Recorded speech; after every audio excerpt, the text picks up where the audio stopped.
Alors, bonjour à tous, moi c'est Marie-Laure et en fait, c'est moi qui vais vous suivre, sur Classroom. Donc qui vais vous envoyer les devoirs, qui vais vous envoyer les corrigés et qui, sera en relation avec, les correcteurs. C'est-à-dire qu'en fait, vous allez avoir un correcteur qui vous sera attribué et voilà, donc moi je m'occuperai de toute, l'intendance, derrière, derrière la machine. Si vous avez des questions, vous n'hésitez pas, vous aurez une adresse, générique, heu, derrière laquelle je serai. Donc n'hésitez pas à poser des questions, même si c'est d'ordre technique. On a des personnes, qui parce que bon, moi, non, technique, je ne pourrais pas trop, mais il y a des personnes derrière, à qui je pourrais relayer les demandes. Donc ce sera mais c'est assez facile Classroom, hein, je viens de le faire. Non, non, ça se passe bien en règle générale. Et voilà, donc je voulais me présenter pour que vous puissiez mettre une tête sur, Marie-Laure quand, vous recevrez le message, que vous avez reçu un devoir et voilà. Et je vous souhaite, la bienvenue à tous. C'est une belle aventure qui commence et je suis presque un peu jalouse. Presque un peu jalouse. Oui? Alors ça ouais, ouais et bah, là, je sais pas, il faut voir, si en version papier, c'est faisable ou pas. Je sais pas du tout.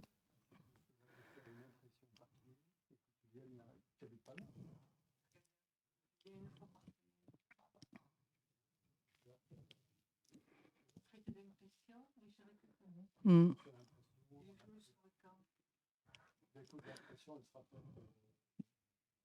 Ouais, ouais. Ouais, parce que le rythme, ce sera en principe, alors pas pour ce DB-là, parce que malheureusement, je ne suis pas encore opérationnelle, mais en principe, c'est 2 jours max après le week-end, on vous aura diffusé le devoir et 2 jours max avant le DB suivant, vous aurez eu le corrigé. Mais les correcteurs ont un peu moins quand même, parce qu'il y a le corrigé personnalisé que vous fera le correcteur et ensuite vous aurez le corrigé de Christian qui sera global, voilà, pour tous les étudiants. Et donc pour la version papier, je vais me renseigner. Je vais voir comment on peut faire. Parce que oui, il y a forcément une solution. Mmh. Voilà, ben, mmh.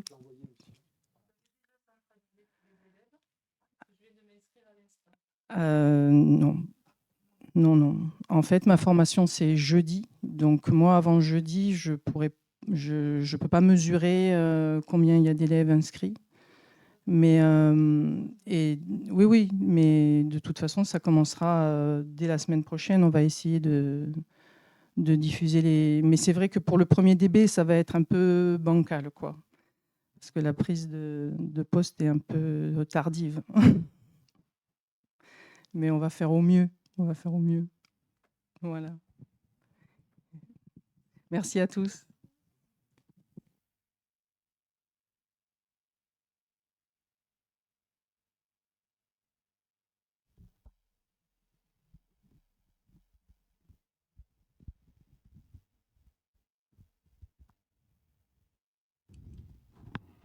Il n'y a pas de questions pour Marie-Laure, ça va?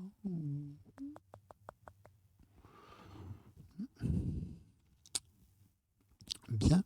Bon, eh ben alors. Donc oui, je pense que le devoir, vous le recevrez dans la semaine. Là. Ce sera peut-être pas lundi.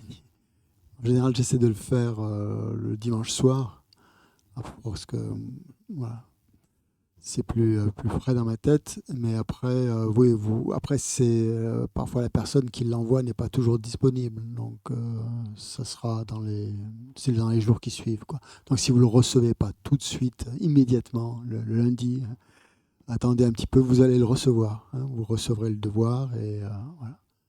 Et après pour le rendre. Non mais c'est comme elle dit, Marie-Laure, ça marche très bien, Classroom. Hein, ça fonctionne très bien. Il y a juste une petite prise en main au début et puis après c'est bon. Et heureusement qu'on a ça, parce que ça nous facilite vraiment les choses pour vous, pour nous. C'est un bel outil. Voilà.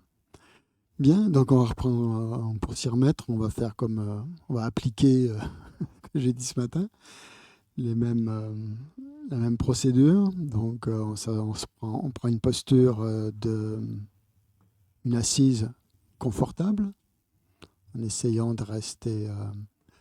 Le but, c'est d'avoir, si on peut, hein, c'est d'avoir le corps tranquille, le corps détendu et l'esprit pas tendu, mais focalisé. Hein, c'est-à-dire quand même alerte, voilà, on va dire. Ça, c'est vraiment trouver cet équilibre entre le corps et l'esprit qui est important pour la méditation. Mais ça vient progressivement. Après, ça se fait naturellement. Donc voilà, vous prenez donc cette posture en gardant le dos droit et avec les yeux, comme on l'a dit. Si vous pouvez, si c'est trop difficile, fermez-les. Mais si c'est possible, essayez de les garder ouverts. Détendez bien les épaules. L'avantage de garder les yeux ouverts, c'est qu'après, vous pouvez méditer partout. Vous n'avez pas besoin de fermer les yeux pour méditer. Vous pouvez méditer sans que les autres s'en aperçoivent.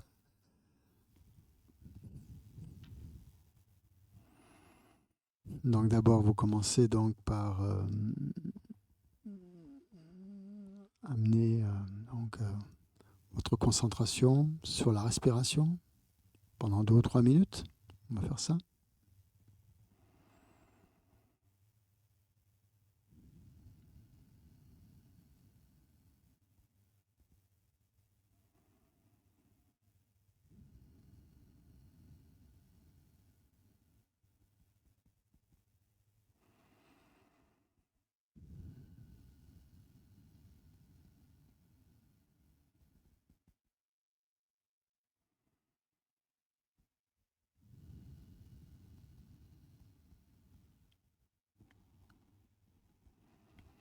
Essayez de bien observer la qualité de votre souffle, comment il est, de l'observer, de l'examiner. Ça vous permet justement de rester concentré.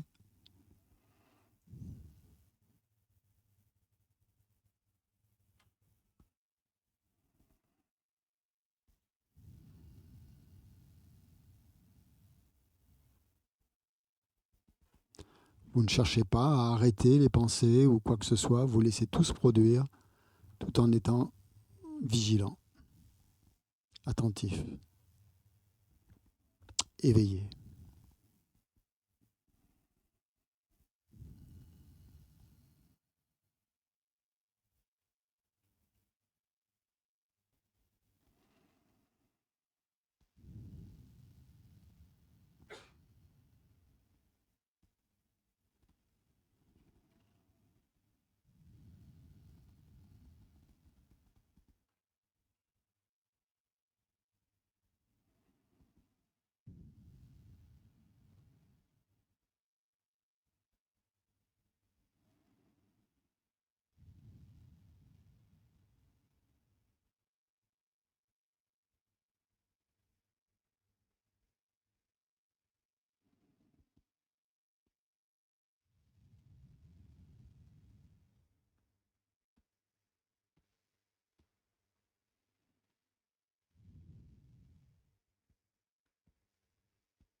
Donc maintenant que vous commencez à vous intérioriser, à regarder un peu le souffle, vous allez encore vous intérioriser davantage et regarder, observer vos sensations.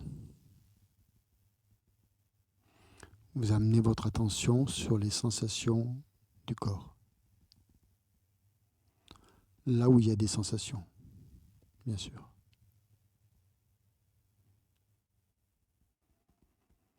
Si vous n'avez pas de sensation particulière à aucun endroit, s'il n'y a rien qui se passe, mais restez concentré sur la respiration et regardez les sensations que ça vous produit de respirer profondément.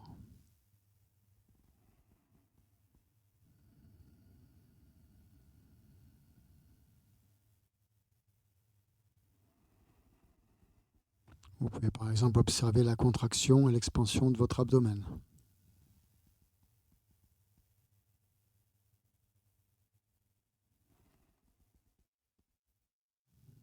Et si à un endroit du corps, il y a une sensation qui apparaît, à ce moment-là, vous placez votre attention dessus.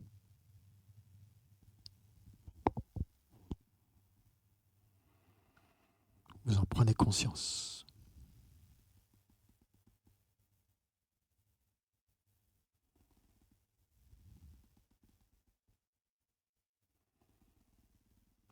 Le but de cet exercice, c'est de devenir conscient, c'est tout. Conscient de ce qui s'élève, de ce qui se passe en vous.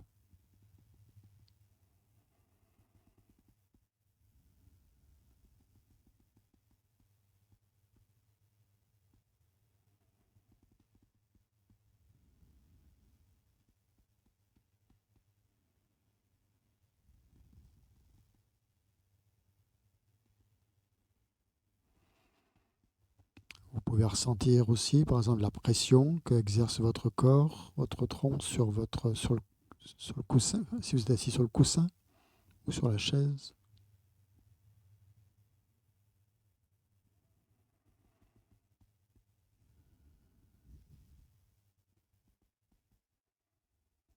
Ou la sensation de vos vêtements qui touchent votre peau.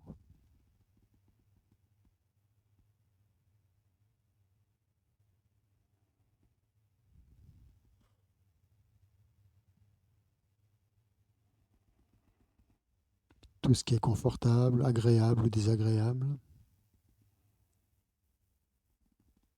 voire douloureux, vous l'observez, sans jugement, sans analyse, juste un observateur neutre et distant.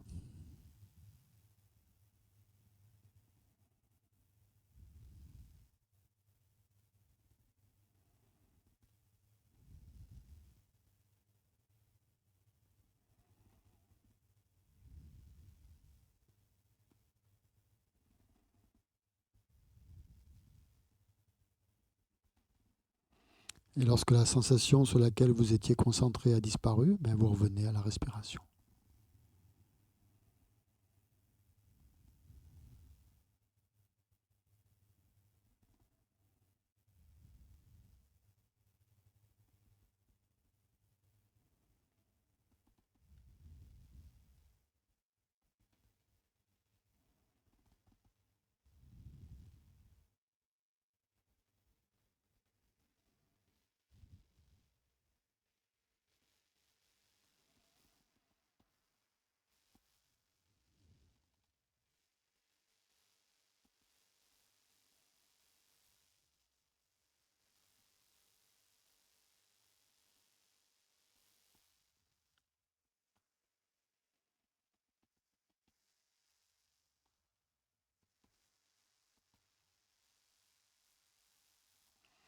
Essayez de ressentir que vous allez de plus en plus profond dans tous les événements physiques et mentaux qui forment comme une espèce de continuité, un flux ininterrompu.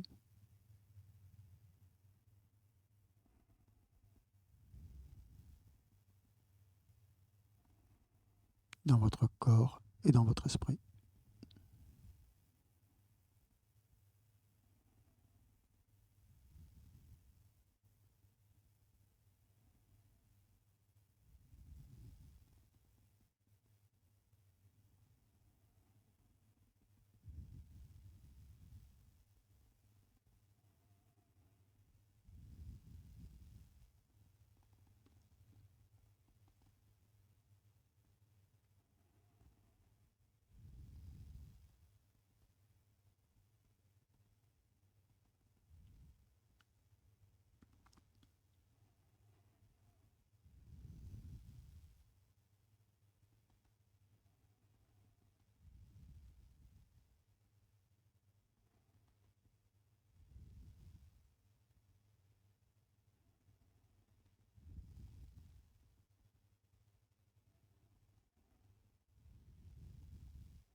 Essayez vraiment de ressentir la qualité de votre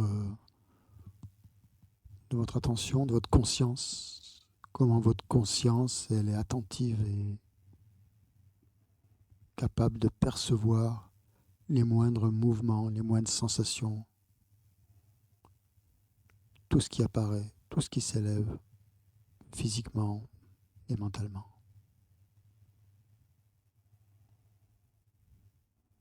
Sans vous laisser embarquer par des jugements, par des analyses, par des pensées.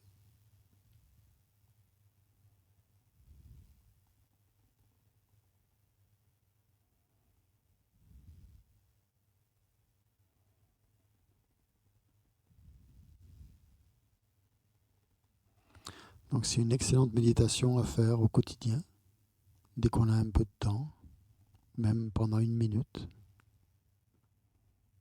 en toute situation.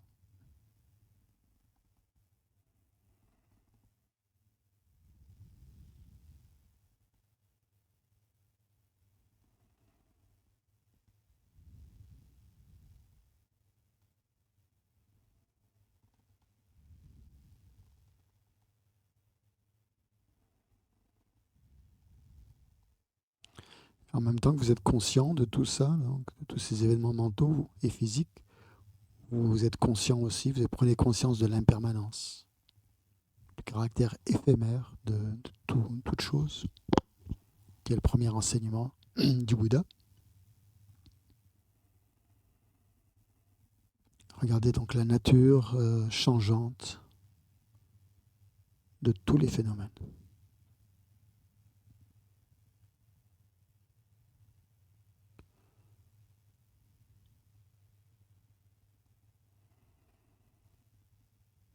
Des sensations, des pensées et même des phénomènes extérieurs.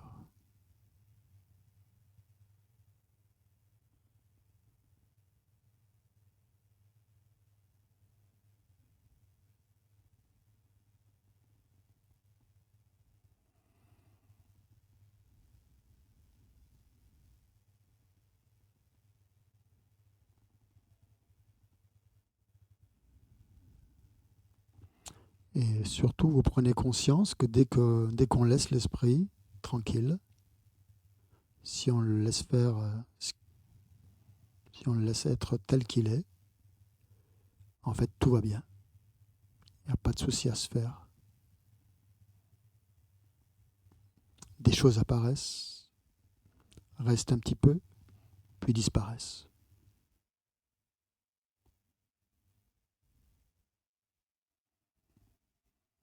Si vous pouvez rester dans cette expérience, c'est excellent.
Et même si une sensation douloureuse apparaît, essayez de ne pas réagir. Regardez simplement cette sensation, même si elle est inconfortable. Si vous n'y ajoutez rien, si vous n'y amenez pas de jugement, d'analyse ou d'imagination, même cette sensation douloureuse ne reste pas telle qu'elle, elle finit par disparaître. Elle arrive, elle reste un moment et elle cesse. Elle s'accroît, elle décroît, elle change à chaque instant.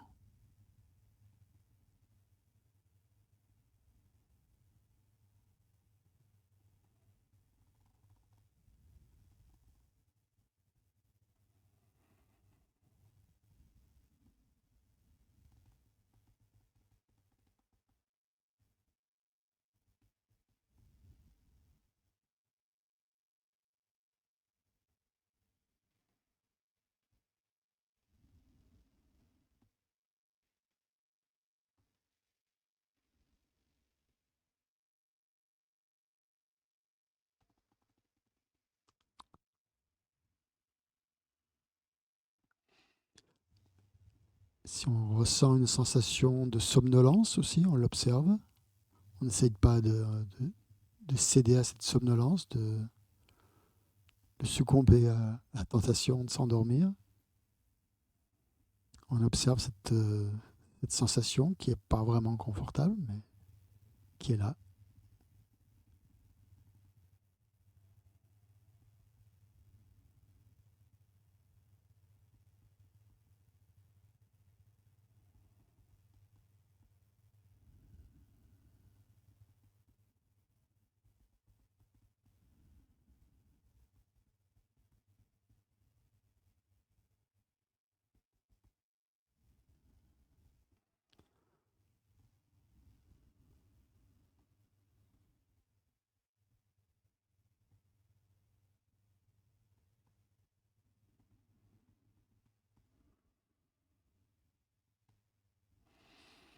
Et lorsqu'on est bien ancré dans cette méditation, ensuite, donc, on passe à la phase suivante.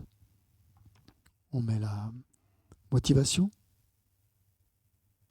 On amène dans l'endroit où l'on médite toutes les personnes qui composent notre vie, amis, ennemis et étrangers, on peut dire. Les personnes que l'on aime, celles que l'on n'aime pas et celles qui nous laissent indifférents.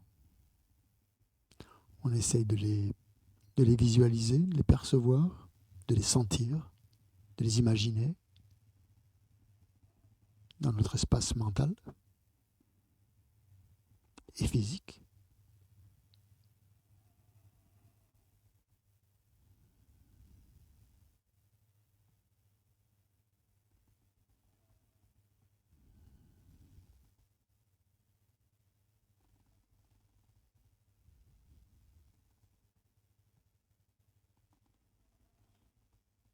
Et on continue à rester très neutre par rapport à ces personnes, à les accepter telles qu'elles sont.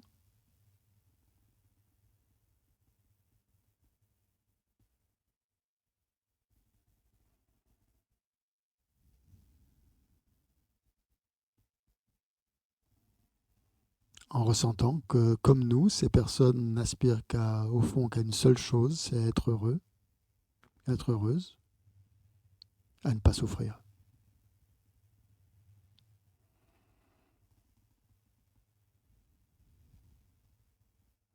Donc, quelles que soient les étiquettes que l'on met sur ces personnes, amis, ennemis ou étrangers, c'est juste nos interprétations, nos projections. Au fond, sont exactement pareilles. Les mêmes aspirations fondamentales.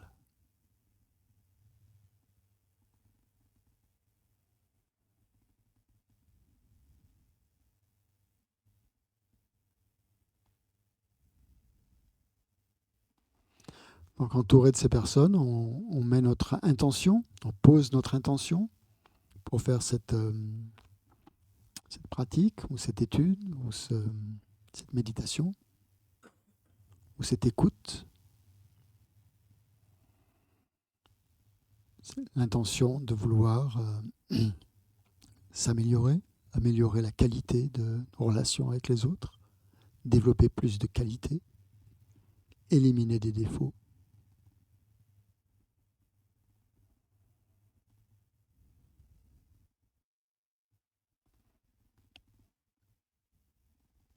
quel que soit notre but, notre intention.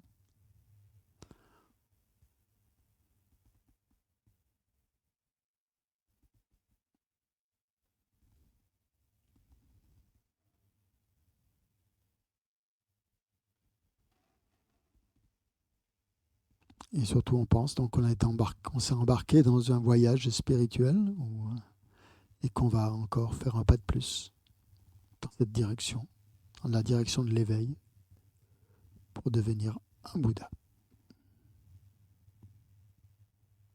Et donner ainsi un plein sens à notre vie, à notre existence et à nos relations avec nos proches et avec tous les êtres.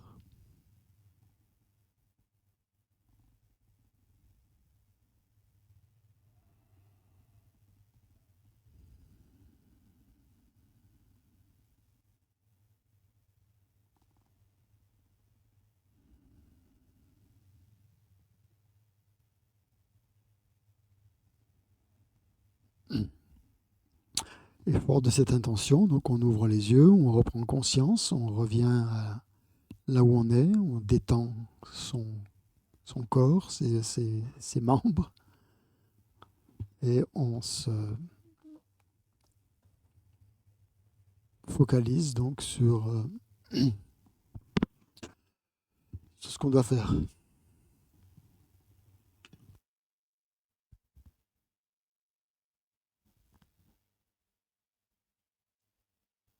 Est-ce que vous avez des questions par rapport à cette pratique? C'est assez simple. C'est simple, mais c'est c'est pas simple. Hein. C'est très simple, hein, mais voilà. Après, c'est la pratique de base. C'est une pratique qu'on fait au début, au milieu, à la fin, qui n'a pas de que tout le monde fait, et qui est vraiment je sais pas, qui est vraiment fondamentale, qui est vraiment importante pour rester toujours vraiment en adéquation avec avec qui nous sommes. Sinon, on pourrait partir dans toutes sortes de fantasmes. Et justement, c'est fait pour cette méditation est faite pour nous ramener à notre réalité immédiate. Donc pendant ces méditations, il faut pas vagabonder, il ne faut pas laisser l'esprit faire ce qu'il veut. Il ne faut pas le laisser s'endormir. C'est là où ça devient difficile. Voilà, c'est ça. Parce qu'en fait, pourquoi c'est difficile? C'est parce que quelque part, il y a un attachement. Même si nos pensées sont horribles, affreuses ou pas intéressantes, il y a quand même quelque chose qui est intéressant là-dedans. On est très, très, très intéressé, on va dire, par ce qui se passe, par nos pensées, par tout ce qui a lieu dans notre esprit. Et voilà, quoi, c'est comme ça. Donc, vouloir s'en détacher, vouloir prendre cette distance, parfois, c'est pas très facile, pas très confortable. Et là, justement, il y a un effort de lâcher. Et chaque fois que vous lâchez une pensée je ne veux pas dire qui vous obsède, c'est peut-être trop fort, mais juste qui vous tient, hein, parce que la pensée, elle nous tient quelque part. Et on s'y associe, on est complètement lié à cette pensée. Et si on la lâche un petit peu, au début, il y a un petit... on n'a pas trop envie. Mais après, c'est très agréable. Voilà, donc juste essayer de faire ça, de se penser à lâcher quelque chose, à relâcher. Surtout nous, occidentaux, on est assez tendus par rapport à ça, ou par rapport au mental, quoi, disons. Voilà. Qu'est-ce que je voulais dire? Donc voilà. Donc le processus en fait qu'on va suivre, hein, le processus on avait dit, on a été arrêté là ce matin sur le but de la pratique bouddhiste. Donc le but, comme je disais, c'était de devenir Bouddha, mais en fait c'est un processus dans lequel on va éliminer. C'est un processus d'élimination. En fait, on met rien de plus. Hein. Il n'y a rien à mettre de plus. On a tout ce qu'il faut. On a ce potentiel de devenir Bouddha. Donc à la limite, c'est juste éliminer, enlever des couches, hein, pour que voilà, couche après couche, pour laisser apparaître cette nature de Bouddha et qu'elle soit vraiment qu'elle se manifeste, quoi, qu'elle devienne manifeste. Et à ce moment-là, on est Bouddha.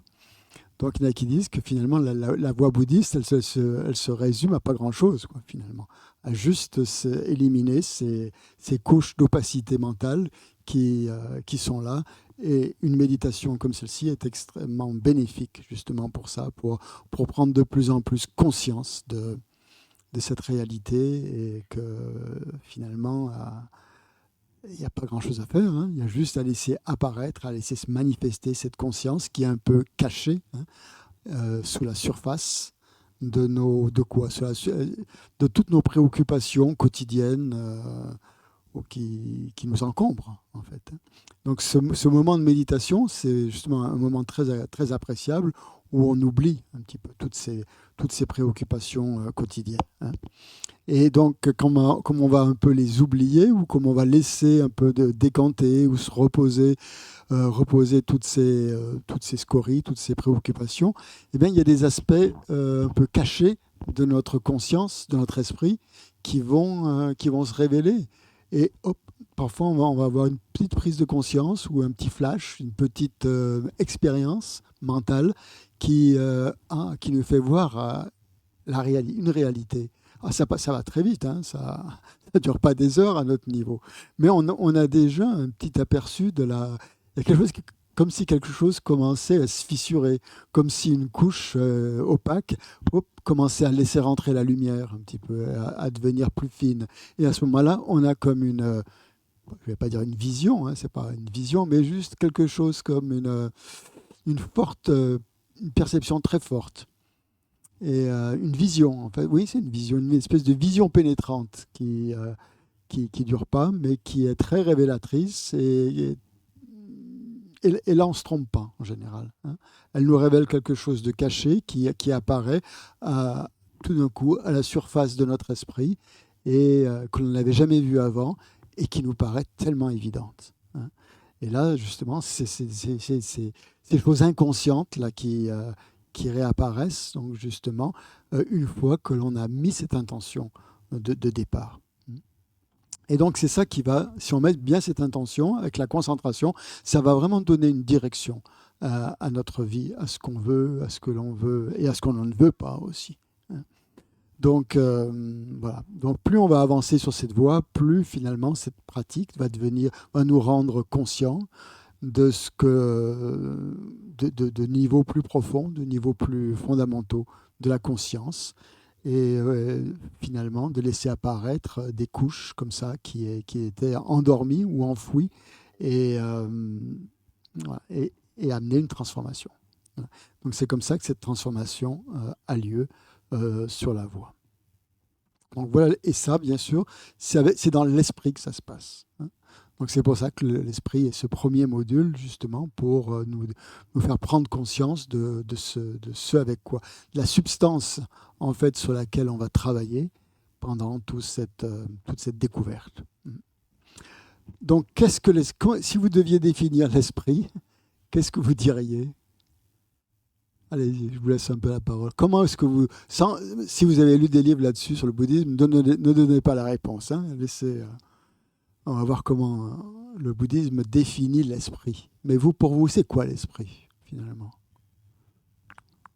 Allez-y, si vous avez levé la main et voilà, le micro, Tsanka va vous. Oui. Gilles, Gilles, déjà, ouais. avant d'essayer de définir l'esprit, la question serait quelle est sa source?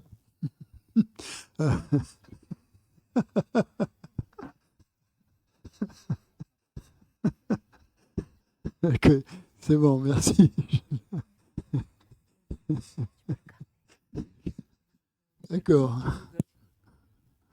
Tu veux continuer? Ou c'était... Voilà, c'est ma question, parce que l'esprit, moi, je pourrais la visualiser peut-être comme des nuages dans le ciel, qui se forment, qui bougent, qui changent. Quelque part, soit on se laisse embarquer par eux ou pas. Mais ma question, c'est ça, c'est quelle est la source? Qu'est-ce qui, quelque part, qui provoque ce flux continu, je dirais, d'images, de sensations, Là, c'est un grand point d'interrogation. Ok. Voilà. Mhm. Mhm. Oui, un autre partage. Merci Gilles, c'est très intéressant. Ouais. La grande question, voilà. C'est quoi la grande question? Attends le micro. Là. Qu'est-ce que l'esprit? Merci. L'esprit ou la conscience, hein, on va dire. Okay. On va dire que c'est ce qui nous dirige tous les jours aussi, ce qui nous fait avancer, quelque part. Nous fait faire des choix, nous fait analyser, distinguer.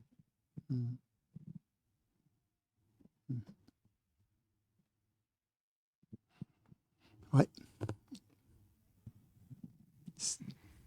Vas-y. C'est une succession de pensées qui apparaît et qui disparaît. L'esprit, ce sont des pensées qui apparaissent et disparaissent. C'est ça? Oui. Ouais, tout à fait. Donc l'esprit et les pensées. Ouais, l'esprit, ce sont des pensées. Ouais. Okay. Ouais. C'est ce qui nous connecte.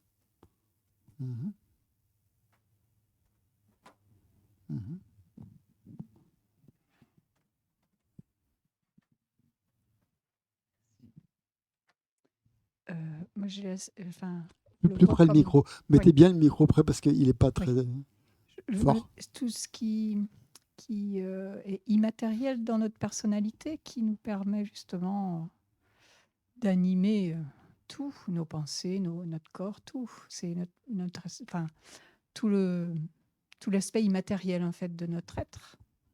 Je sais pas. Intéressant. Ouais. Immatériel. Ouais. Tout ce qui. Ouais, d'accord. Ouais. C'est bien.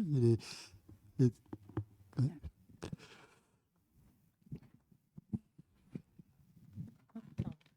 C'est ce qui nous permet de définir qui nous sommes.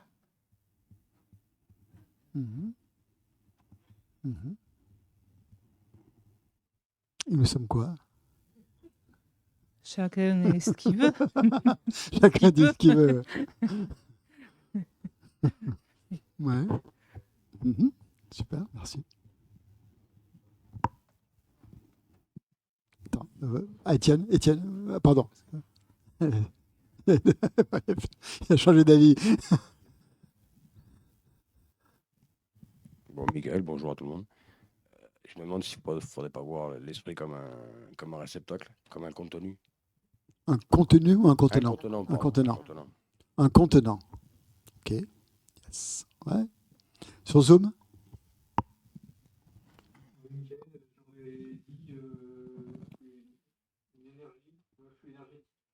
Un flux énergétique. Ouais.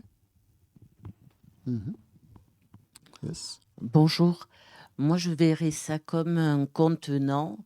Et en fait, la manifestation de notre esprit, ça serait ce qu'on voit de nous. La manifestation de notre esprit, ça serait ce qu'on voit de nous. Attendez, je pense que c'est très profond. Non, mais... Peut-être pas tant que ça. Hein. Non. La manifestation de notre esprit, c'est ce qu'on voit de nous. Oui, d'accord, j'ai compris. Oui, ça va. Ok. Oui, bonjour. Bon, oui. Pour moi, ça serait des fonctions cognitives. Oui. L'opération qu'on fait, le résultat des opérations, c'est tout ce qui se passe on dirait ici dans notre tête, mais ailleurs, peut-être ailleurs. Donc l'esprit est dans la tête. Non. Non, ben quoi. On le situe dans la tête, oui. D'accord. Ah oui, c'est ça le problème. Si elle est immatérielle, c'est difficile de le situer, hein, comme on disait. Ouais. Eric? Pour moi, l'esprit, c'est un flux continu. Ouais, ce qu'on a déjà dit. Puisque on enlève des couches. Après, on met le temps qui... Et ces couches, elles sont sur quoi? Elles sont sur quoi, ces couches? Le flux continu. Sur ce flux continu. Voilà. Qui enlève les couches. Les couches. Mais en plus, ce flux continu, on ne peut pas donner la source parce que c'est C'est sans commencement. Ouais, machin bien. Donc chercher la source, c'est peine perdue, quoi. Oui. C'est maintenant qui m'intéresse. C'est le maintenant qui est présent. Oui, tout à fait. Le présent qui nous intéresse. Ouais. Derrière toi. Merci. Bonjour, je m'appelle Marie. Pour moi, c'est deux choses peut-être. L'esprit est deux choses. Ou enfin, avec plusieurs définitions. Pour moi, c'est aussi celui qui cherche à donner du sens à ce qu'on vit. Ouais. C'est lui qui expérimente la réalité. Et enfin, voilà, j'ai cette part-là. Et pour moi, finalement, c'est la graine de ce qui peut éclore la puissance de l'esprit, de sa flexibilité. Enfin, voilà. Pour moi, c'est un peu ça. C'est un peu la graine, quoi, dont on parlait tout à l'heure. Très bien. Donc quelque chose de substantiel quand même, si c'est une graine. Mais une graine, au sens imagé, quoi. D'accord. Peut-être l'essence divine de notre être. Comme l'âme, alors un peu. Comme l'âme. Qui se manifeste après au travers de notre corps et de nos sensations. D'accord. Ouais. Donc, un peu comme l'âme, non? C'est ça, non, ce que tu veux dire. Ouais.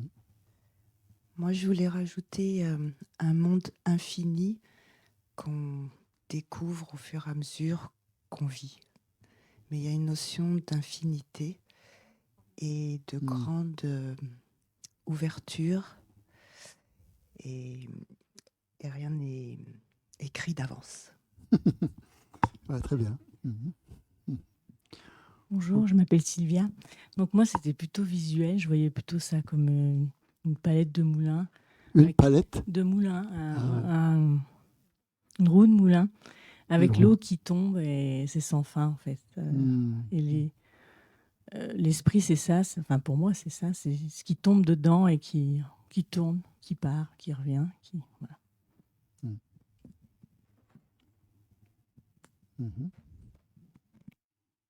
Etienne, pardon, je crois que tu veux dire quelque chose. C'est bon? Il y a d'autres, Daniel? Non? Ça te fait rien? Puissance vibratoire, une puissance vibratoire. Oui. Ce qui nous gouverne, oui. Oui, c'est... Oui. Oui, ce que je voulais rajouter, moi, c'est... Attends, le micro, pardon. Moi, ce que je voulais rajouter, c'était que c'est ce qui va d'une vie à l'autre. Ce qui va d'une vie à l'autre. Oui, bien sûr. Ce qui passe de vie en vie. Ouais. Bon, une dernière intervention.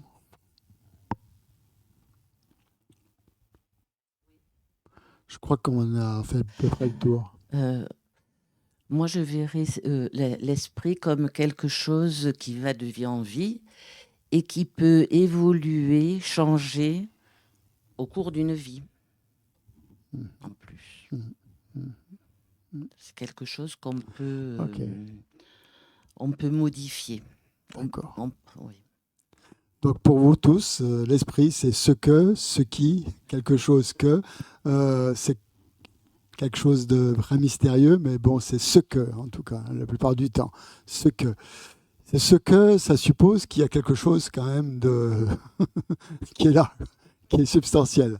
Hein, quelque part, quoi, un petit peu, qui est là, qui nous occupe et qui vit, qui est présent et tout ça. Et dans la plupart de vos réponses, et qui sont toutes intéressantes, je trouve, bien sûr, il y a toujours quelque chose un élément important. Et vous serez, je pense, tout d'accord. Bon, ce que, on peut dire effectivement que c'est comme une espèce d'entité. On peut pas, si on voulait parler d'entité, je sais pas, qui a plusieurs niveaux. Hein, je pense que vous êtes tous d'accord avec ça pour dire qu'il y a plusieurs niveaux et qu'il y a, d'après ce que vous dites, plusieurs fonctions aussi. Hein. Donc ce serait plutôt multifonctionnel, puisque ça peut agir à toutes sortes de niveaux, comme vous les avez à peu près définis. C'est difficile de parler Mais ce que je remarque quand même, et c'est normal, hein, bien sûr, c'est que dans toutes vos réponses, ce sont des définitions qui restent très... Il y a un élément juste, bien sûr, mais ça reste imprécis. C'est pas... par rapport... Quand je vais vous donner la définition tibétaine, vous allez être surprise, parce que vous allez voir que les Tibétains, quand on... c'est côté philosophique, hein, on essaye d'être le plus précis possible, quoi. De ne pas rester nébuleux, rester vague, voilà. Mais c'est normal, puisqu'on essaye de définir quelque chose qu'on intuite, mais qu'on n'a pas vraiment pensé jusqu'à présent à définir. Les Tibétains ou les bouddhistes parlent de l'esprit depuis 2600 ans. Hein. Donc ils ont eu le temps de réfléchir là-dessus et de le définir et de trouver la meilleure définition, la plus exacte possible. Et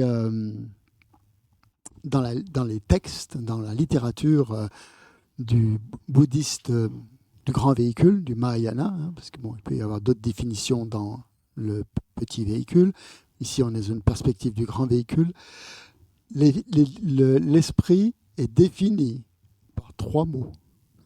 Simple, clarté et cognition. Cognition. Connaissance, si vous voulez. Cognition. La cognition, c'est ce qui connaît. C'est encore le ce que. C'est-à-dire, c'est une fonction, une faculté, hein, la cognition. C'est la faculté de connaître.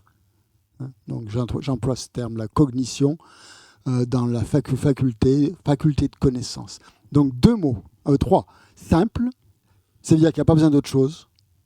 Il se suffit à soi-même, hein, pour fonctionner. Simple clarté, donc clair et capable de connaître. Connaissant, ou voilà, connaissant. Hein.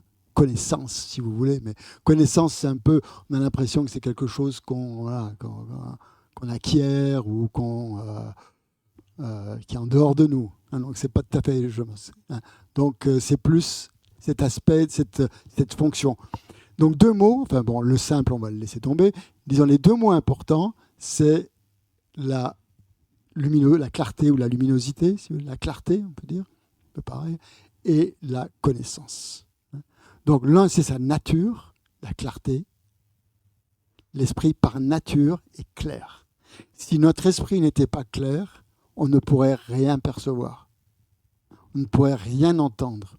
On ne pourrait rien penser. On ne pourrait rien... Toutes nos fonctions sensorielles ne fonctionneraient pas, hein, s'il n'y avait pas cette clarté fondamentale.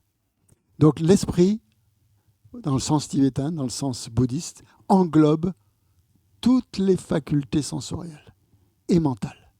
Ça fait beaucoup.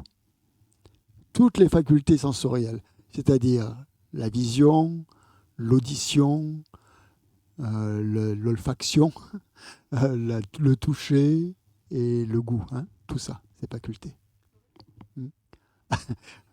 L'esprit englobe les facultés sensorielles, 5, que je viens de citer, hein, par rapport à la vue, par rapport à l'ouïe, par rapport à l'odorat, par rapport au goût, par rapport au toucher. Hein, et bien sûr la faculté mentale, le fait de penser, de réfléchir, d'avoir des impressions, d'avoir toutes sortes de choses. Hein. Donc il y a 5 consciences sensorielles et une conscience mentale. Hein. Et tout ça, c'est l'esprit, en fait. Hein. Et c'est cette espèce de clarté. Du fait de cette nature claire de l'esprit, l'esprit peut percevoir les choses, on peut voir. Hein. L'esprit est lumineux par nature. Okay.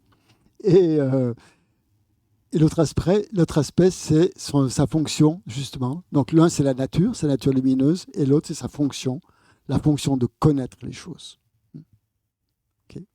Donc dans tout état de conscience, tout moment de conscience, quel qu'il soit, il y a ces 2 aspects, si vous regardez bien.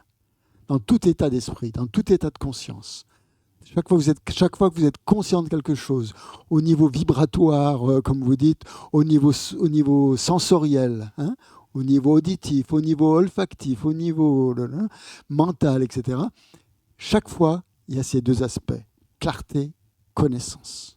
C'est-à-dire qu'en même temps que vous percevez cette chose-là vous apparaît clairement et vous la connaissez, vous la percevez.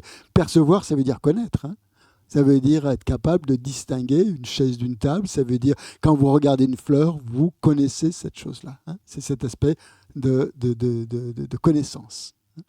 Et donc c'est ça l'esprit en fait. L'esprit c'est même pas ce que en fait, ce qui pense, c'est juste clarté et connaissance ou cognition si vous voulez. C'est juste ça dans le bouddhisme. C'est défini simplement comme cette simple. Il n'y a pas besoin de mettre un ce que ou ce qui ou une substance ou quoi que ce soit. C'est juste cette simple clarté qui est là à chaque instant. Maintenant, vous la sentez, cette clarté. S'il n'y avait pas cette clarté, on ne pourrait même pas se percevoir. Vous ne pourriez pas entendre ce que je dis. Vous ne pourriez pas sentir des odeurs. Tout ça nous apparaît avec beaucoup de clarté, hein, quand même, avec une certaine luminosité. Et ça, c'est la nature de notre esprit, hein, d'être lumineux. Et donc, il y a plein de méditations qu'on peut faire. Et on en fera une ce week-end sur la clarté de l'esprit. C'est très important de prendre vraiment conscience de cette clarté de l'esprit. Et ça donne beaucoup de joie quand on se concentre sur la clarté de l'esprit. Parce que c'est vraiment l'aspect fondamental de l'esprit, cette clarté. Donc dès qu'on se relie à cet aspect de l'esprit, cette clarté, cette luminosité, forcément, on sort de l'obscurité. Hein. Voilà. On n'est plus enfoncé dans des ténèbres. On lève la main, on attend le micro, on ne se précipite pas, ou on laisse passer, bon, d'accord. Peut-être, ouais. Ouais.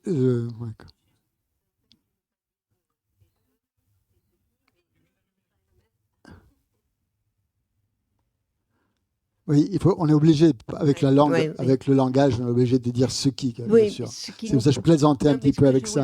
C'est ce qui nous permet d'expérimenter le monde, en fait. Oui, bien sûr. Tout simplement. Oui, tout simplement. Le simple, voilà, le simple, il est là.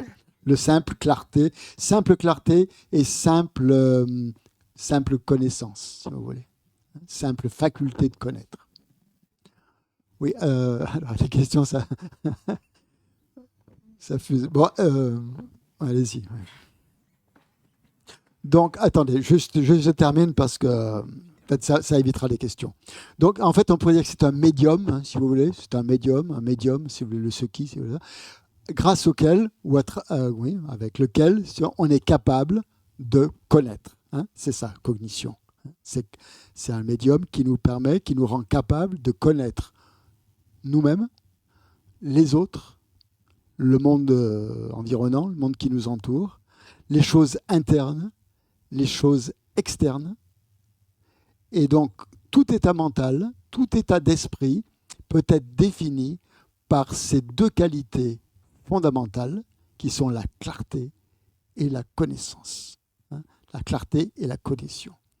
Et donc, voilà, quand on parle d'un état d'esprit, en fait, c'est juste ça, hein, si on regarde bien. Hein, juste cette perception claire et cette connaissance. Hein. Et donc, ça inclut, bien sûr, tous les états d'esprit, qu'ils soient positifs ou négatifs. Dans tout état d'esprit, positif ou négatif, il y a ces deux qualités. Et il n'y a pas besoin d'autre chose. Il n'y a pas autre chose que ces deux-là. Hein. Donc, je vais définir un petit peu ce que c'est que la clarté, un petit peu. Donc, en tibétain, hein, clarté, je me réfère au mot tibétain qu'on traduit par clarté. Clarté a un double sens en tibétain. Selwa. Selwa, ça veut dire donc ce qui est clair, et ça a la connotation en même temps d'apparaître. C'est quelque chose qui apparaît clairement. Quand on se concentre sur quelque chose, soit avec les yeux, soit avec le regard, soit avec les oreilles, quand on écoute quelque chose, la musique ou ce qu'on veut, ou qu'on pense à quelque chose, à une idée, cette chose-là nous apparaît clairement. Pourquoi ? Grâce à notre esprit. Ce n'est pas la chose en elle-même qui apparaît toute seule. Hein. C'est notre esprit, en fait, qui illumine cette chose-là, qui l'éclaire. Donc, en fait, le terme clarté, c'est bien, mais il y a aussi un côté passif, si vous voulez, mais il y a aussi un côté actif. L'esprit, c'est quelque chose de créatif, hein, de lumineux, qui illumine un petit peu la chose. Donc, l'esprit, en fait, il donne lieu à quelque chose. Il fait apparaître quelque chose. Il fait apparaître un objet. Au moment où vous vous concentrez sur quelqu'un, que vous regardez cette personne, et c'est votre esprit qui l'a fait apparaître. Bon, je dis, bien sûr, elle est là, mais votre esprit l'illumine, votre esprit l'éclaire, il est attentif à cette personne. Donc, cette clarté ou cette luminosité, hein, on peut appeler ça une luminosité, donc c'est une qualité interne, hein, ou c'est une expérience intérieure qu'on appelle donc une conscience, et qui veut dire connaître l'objet en quelque chose, hein, en quelque sorte. Hein. Connaître l'objet, c'est-à-dire appréhender l'objet, on va dire dans notre jargon un peu philosophico, je sais pas quoi, occidental.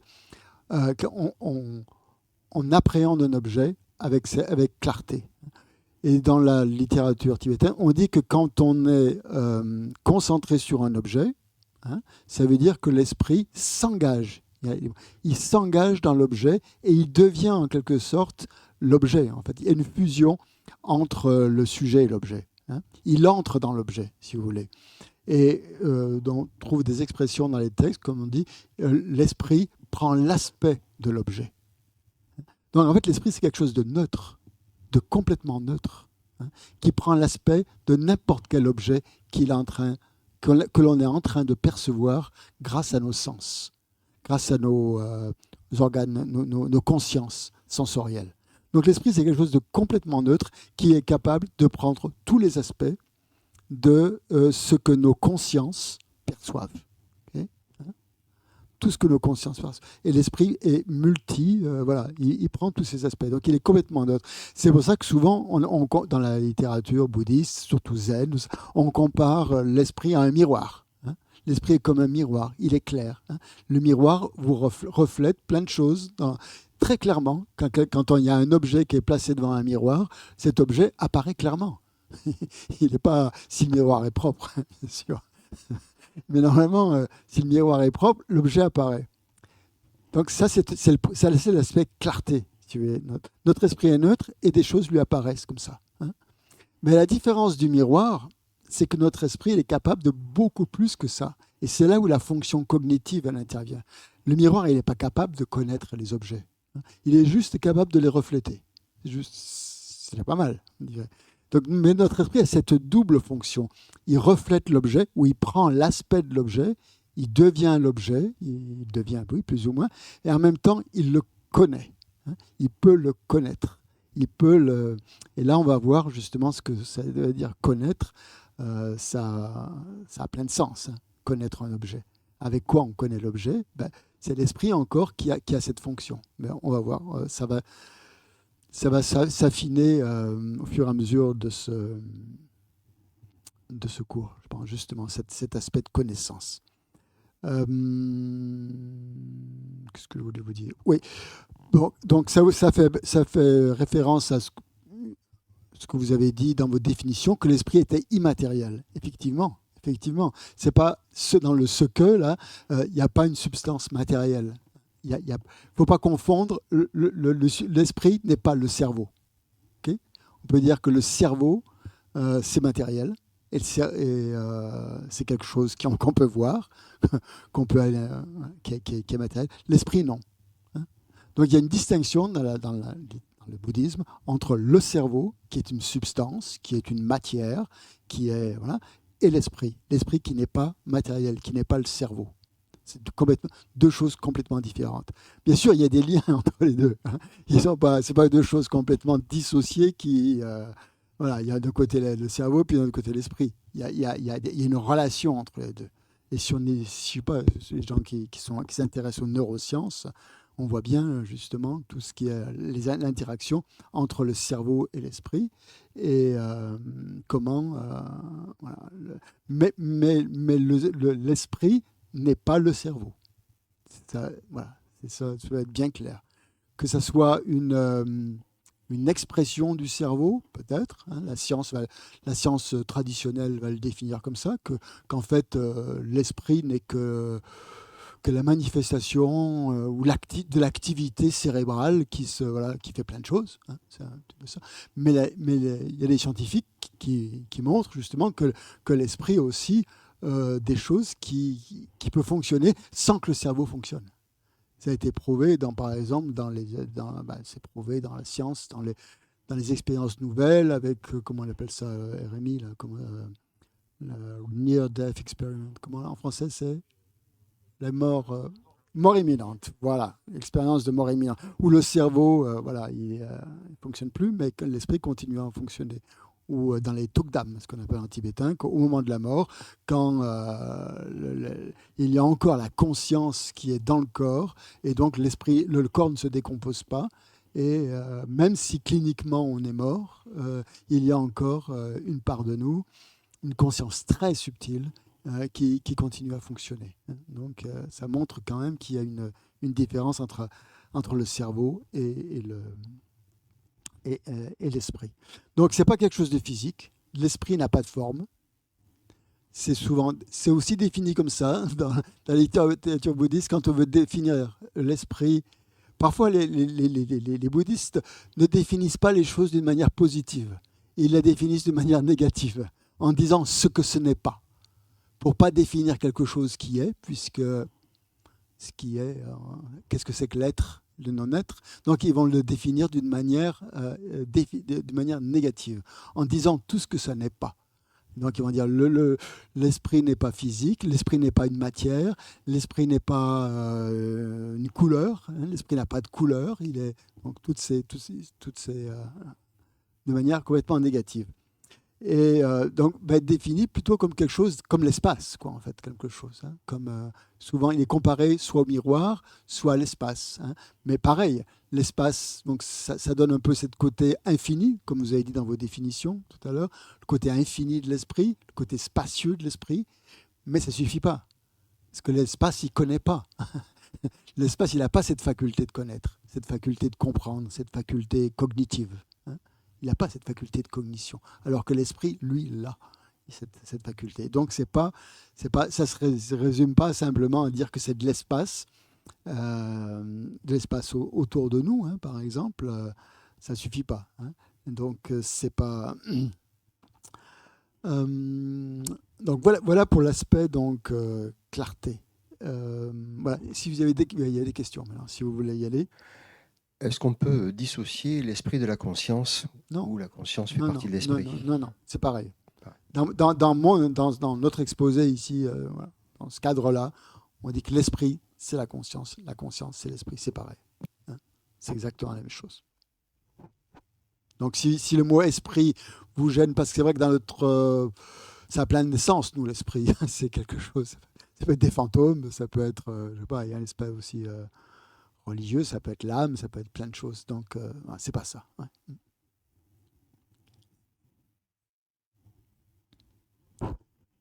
Est-ce que cette définition correspond aussi pour les animaux? Plus fort, plus près, je sais pas. Est-ce que cette définition correspond aussi entièrement pour les animaux? Exactement, merci. Pour toutes les formes de vie, bien sûr, pour les animaux, pour tout ce qui a une conscience. Tout ce qui a une conscience, exactement. Ouais, ça ne se limite pas aux êtres humains, mais tout ce qui a une conscience animale. Dans le bouddhisme tibétain, on considère que l'esprit peut se réincarner dans différentes formes d'êtres. Hein. Il y a 6 classes d'êtres. Hein. Les humains, on est juste une des classes d'êtres, mais il y a aussi des formes, la forme animale qu'on peut voir, des formes qu'on n'a pas forcément, qu'on ne voit pas, mais qui correspondent à des états de souffrance beaucoup plus fortes que les nôtres, comme dans les enfers ou dans des états qu'on appelle des fantômes un peu faméliques aussi, qui font partie, qui sont une des classes. Il y a des dieux, des demi-dieux, il y a toute différentes classes d'êtres qui ont des consciences. Et donc l'esprit se réincarne dans différentes formes de corps, dans différents types de corps. Ce qui se passe, voilà. Bon, ça, on en parlera. On reviendra là-dessus peut-être ce week-end. On verra. Si ça va dépendre des questions. Mais en tout cas, oui, c'est n'importe quelle forme, n'importe quel corps qui a une conscience, voilà, a cette ce double aspect, sa conscience. Tout à fait. Oui. Vous avez dit l'esprit englobe toutes les facultés sensorielles. Ouais. Qu'est-ce qui se passe si les facultés sensorielles ne fonctionnent pas correctement? Par exemple, si je suis aveugle ou je suis sourde ou j'ai des problèmes au niveau du toucher. Il y a d'autres facultés qui prennent le dessus à ce moment-là. Des facultés mentales peuvent prendre le dessus. Des facultés peut-être plus subjectives ou je ne sais pas, plus sensibles ou plus fines ou différentes. Hein. Si vous ne percevez pas avec vos yeux, vous pouvez peut-être percevoir d'une autre manière, avec d'autres facultés qui peuvent se réveiller à ce moment-là, si vous perdez une des facultés. D'accord. Ouais.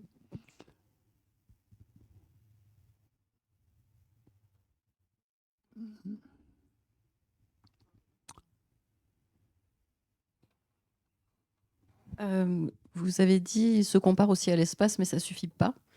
Parce que l'espace n'a pas cet aspect de cognition. Oui, mais justement. du coup, si on devait rajouter quelque chose à l'espace, ça serait. Enfin, j'ai du mal à faire la comparaison du coup.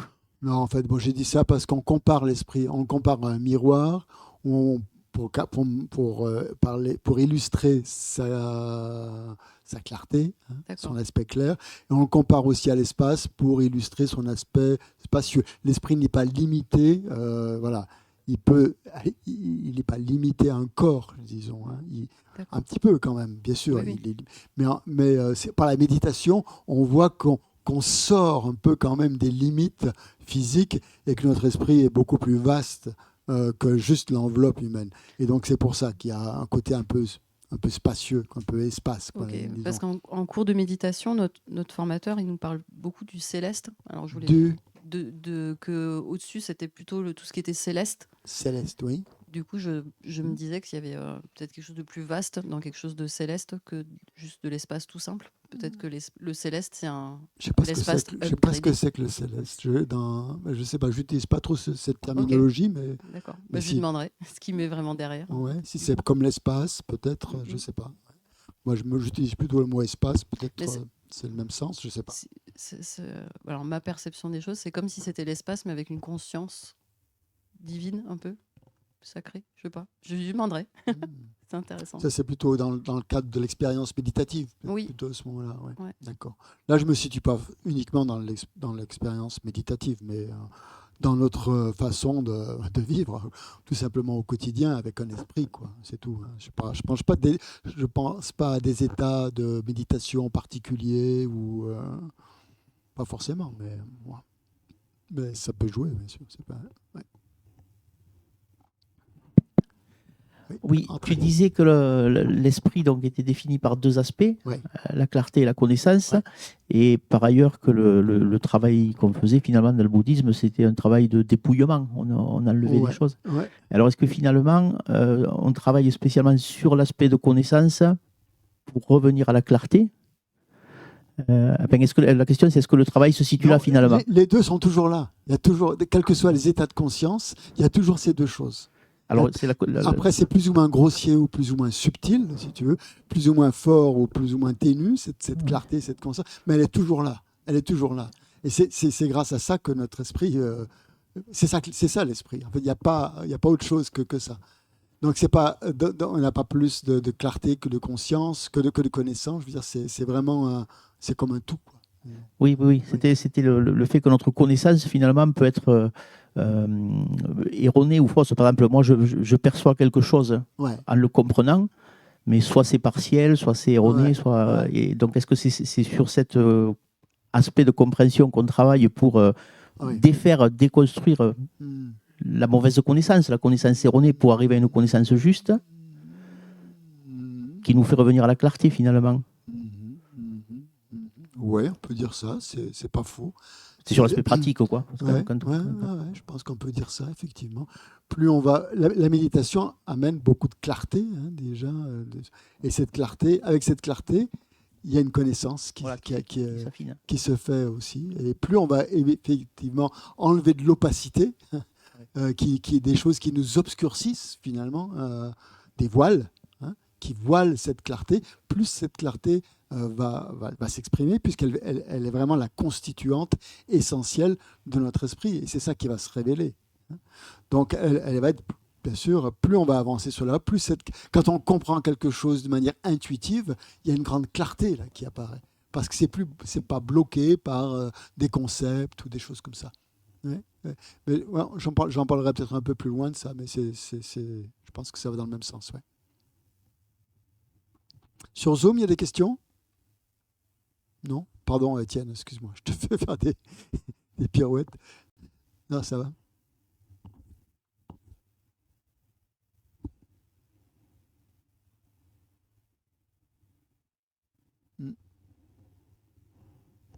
Oui, juste, je me posais la question, est-ce que l'on peut considérer donc du coup le cerveau comme le support physique de la conscience, ouais, quoi. Ouais. Oui. Ouais. Comme un support. Ouais, si Ouais. tu veux. Oui. Mhm. Oui. J'avais une question, parce que tu as dit donc l'esprit est neutre. Ouais. Et en même temps, à un moment, tu as utilisé, je ne sais pas si c'était une expression ou quoi, les états d'esprit positifs et négatifs. Donc, comment ça se... Ça va être le sujet de demain. En fait. Comment, justement, l'esprit étant neutre, il y a aussi, parfois, il y a des choses négatives et parfois, il y a des choses positives. D'où ça vient? Quels sont ces facteurs, ces événements qui amènent... voilà. D'où ça vient. Ça, c'est un petit peu tôt maintenant pour en parler, mais si tu es encore là demain, tu auras un peu peut-être d'éclairage là-dessus.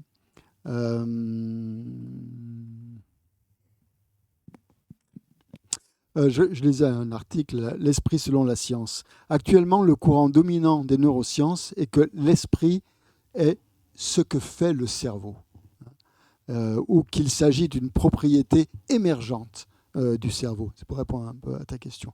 En d'autres termes, ce que nous appelons esprit est une apparence produite par l'activité physique du cerveau. Cette conception de l'esprit implique donc l'affirmation que l'esprit d'un être humain, au premier stade de son développement, est le produit de substances physiques contenues dans le sperme et l'ovule des parents. Nous ne disposons pas d'un véritable libre arbitre, puisque toutes les pensées, toutes les décisions sont le résultat de processus physiques dans notre cerveau qui échappent totalement à notre contrôle. Donc ça, ce n'est pas la position bouddhiste. Ça, c'est la position de l'esprit selon la science. Et donc le bouddhisme a une autre vision, disons, un peu plus large de ça. Voilà. Ça ne se limite pas simplement. Donc, ce n'est pas simplement ce que fait le cerveau, quoi, l'esprit. Il peut y avoir, l'esprit a aussi des fois un fonctionnement qui n'est pas relié au cerveau. Et l'esprit peut même avoir une influence sur le cerveau, c'est-à-dire même corriger, par la méditation par exemple, on peut corriger certaines défaillances du cerveau. Donc l'esprit n'est pas que l'émergence du cerveau aussi. L'esprit peut avoir aussi un effet bénéfique sur des dysfonctionnements du cerveau grâce à la méditation, grâce à la concentration, la vigilance, qui permet justement de corriger certaines obsessions, par exemple les TOC, là, on peut les guérir justement grâce à la méditation en travaillant sur la vigilance, sur la concentration, qui sont des facultés de l'esprit, justement pour éviter de répondre d'une manière obsessionnelle, disons, à un influx cérébral, par exemple. Donc voilà. Donc l'esprit, c'est plutôt comme ça. Oui, d'autres questions? On fait une petite pause peut-être et on reprend dans un quart d'heure. S'il n'y a pas d'autres questions, juste pour ça rafraîchir un peu les idées et continuer. On se retrouve à 16h30. Il ne nous restera qu'une demi-heure. Donc un quart d'heure de pause.